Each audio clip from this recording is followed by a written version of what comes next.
कृष्णा। आज का हमारा सत्संग श्रीमद् भगवद गीता के 14वें अध्याय का 11वां श्लोक। भगवान कृष्ण कह रहे हैं कि सतोगुण का अनुभव तभी हो सकता है जब हमारे शरीर के सारे केंद्र,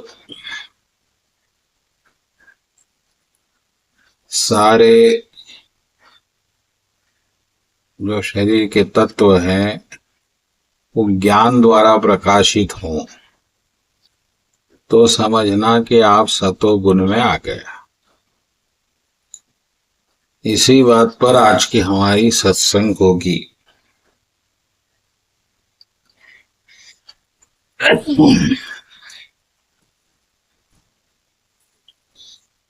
तो भक्तगणों, हमारे शरीर में जो भी भाव है वह ज्ञान की अनुभूति के कारण ही होते हैं। जो रजो भाव है उससे प्रेम अनुभव होता है जगत का। तमो भाव है उससे एक आनंद तमो भाव का प्रकट होता है। उसी तरह सात्विक भाव से ज्ञान प्रकट होता है। जब आपके सभी द्वार ज्ञानमय हो गए हैं, चिन्मय हो गए हैं, यानी कि अब आपको रजोगुण और तमोगुण का प्रभाव शून्य हो गया है। तो ये रजोगुण और तमोगुण का प्रभाव क्या है, इसको भी आप समझ लीजिए। रजोगुण का प्रभाव है राग और तमोगुण का प्रभाव है अंधकार, विनाश। जब आप इनमें आनंद नहीं ले रहे हैं तो समझो आप सात्विक हो गए।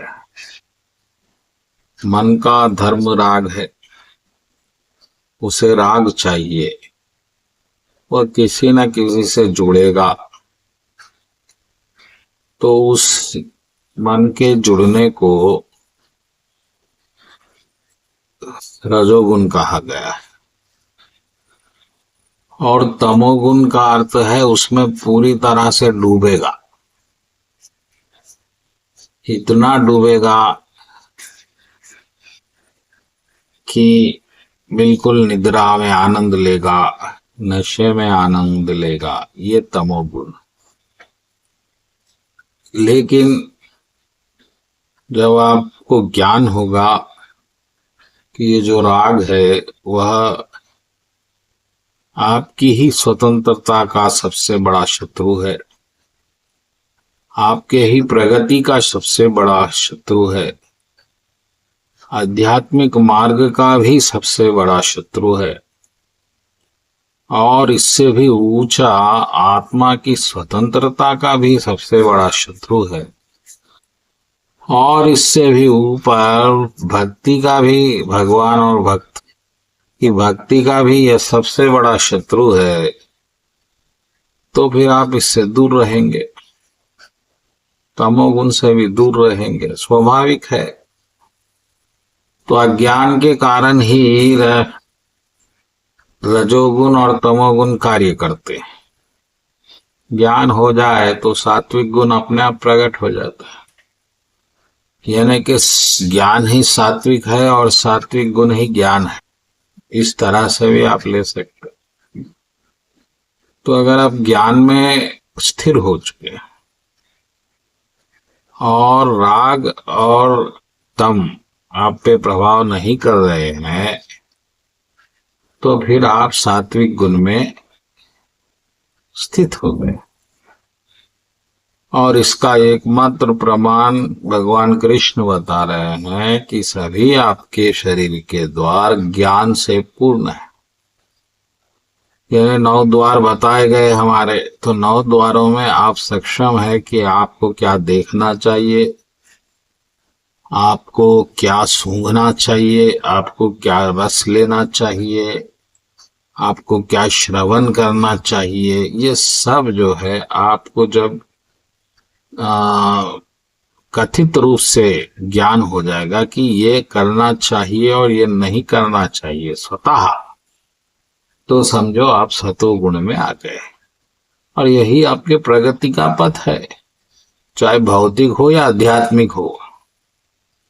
ये दोनों पथ, या फिर प्रभु प्राप्ति का लक्ष्य हो या भगवान की भक्ति हो, सात्विक गुण एक अनिवार्य वस्तु है जो आप में प्रकट होना आवश्यक है। अगर आप प्रगति चाहते हैं तो आप प्रगति नहीं चाहते और पतन चाहते हैं तो आप राग और तमोगुण का निश्चित रूप से उपयोग जीवन में कर सकते। तो यही बात के लिए आज की सत्संग है कि अगर आप जीवन में प्रगति चाहते हैं तो आपका हर कार्य ज्ञान युक्त होना चाहिए। बेहोशी में या राग में आपका कोई कार्य नहीं होना चाहिए। बोलो कृष्ण कन्हैया लाल जी की जय।